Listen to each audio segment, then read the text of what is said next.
In this video, we are going to talk about the 10 God of War Ragnarok facts. So before starting, please like this video and subscribe to this channel for our future updates. God of War Ragnarok is a highly anticipated sequel to the critically acclaimed and financially successful reboot of the God of War franchise. God of War, which was developed by Santa Monica Studio and published in 2018, swept the world by storm and received numerous awards. Now, at a PlayStation 5 demonstration event, the sequel has been formally confirmed. This game is clearly one of the most eagerly waited for Sony's next generation console. At this point, there are a few things we know for sure and are extremely enthusiastic about, as well as a few rumors circulating on the internet that we hope are real. Number 10. Kratos finding Poseidon's Trident. While God of War 2018 has the strongest side missions, one of the best levels in the original God of War was also in 2018. Getting Poseidon's Trident allowed Kratos to breathe underwater without dying. Kratos had to swim across the tsunami-ravaged Greece to escape in God of War 3. Poseidon's Trident enabled him to comfortably breathe underwater and into Nordic countries, kicking off his tenure there and eventual role in Ragnarok. Number 9. Kratos seeing the vision of Zeus. Throughout God of War, Kratos pondered his part in destroying the Greek world, but it wasn't until he got a vision of Zeus from his past that he seemed to decide to take action. He killed Baldur because he didn't want him to kill his mother and continue the cycle of children killing their parents. Not only did Freya promise retribution on Baldur, but it also drove Thor to Kratos' doorstep on God of War Ragnarok. Number 8. Atreus' killing of Modi.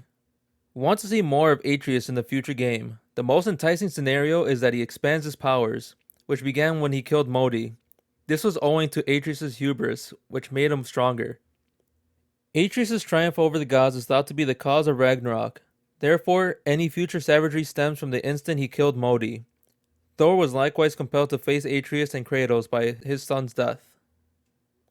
Number 7. The gods refusing to take away Kratos' nightmares. It should go without saying that Kratos' disdain for the gods drove him to slaughter them. It is worth noting that Kratos' final presence in the Nordic lands was only possible due to his yearning to escape his past. So long as Kratos didn't experience nightmares, he'd be happy as a god of war. To suppress his fury, Kratos married Faye, securing his part in launching Ragnarok. Number 6. Zeus falling for Kratos' bluff.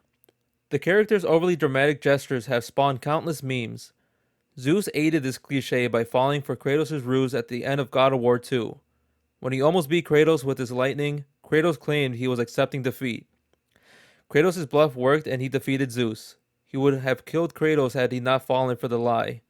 Zeus said Kratos' suffering would never end, thus he would never reach the Nordic regions. Number 5. Kratos deciding not to tell Atreus about the future. It remains to be seen if this will be added to Kratos' litany of bad choices. When they landed at Jotunheim, he received a vision of the future. This prophecy saw Kratos dying with Atreus.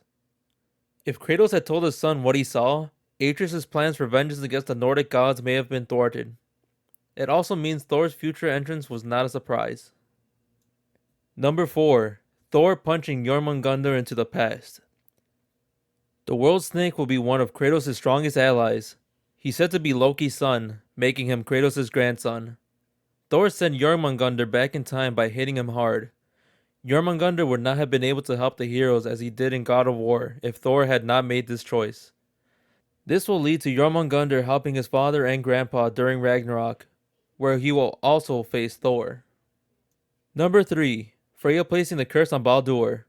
For Kratos to slay Baldur, he had to be killing his own mother.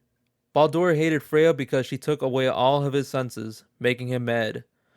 Baldur would not have united with Odin and Thor if Freya had not cast his protective enchantment. Due to his death, the latter two gods have focused on Kratos and Atreus, setting up Loki's future actions against them. Number 2. The timing of Faye's death. One of the unanswered issues from God of War is whether or not everything that happened during the game was predetermined. In any event, Faye's death broke the spell that kept her and her family safe from Odin, and their position was exposed, which led Baldur to Kratos' doorway. The boy and his father would not have come into contact with Freya and her son if her death had not occurred at that moment when Atreus was on the verge of releasing his god powers. And this interaction is how Ragnarok's early seeds were planted. Number 1. Pandora's plea of hope to Kratos.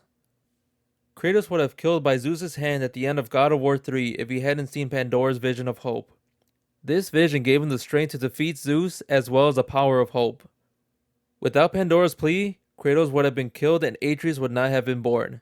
In essence, Pandora's words at that time ensured Loki's birth, as Kratos' existence hinged on recalling Pandora's recollection. What do you think about our video? Please let us know in the comments area below.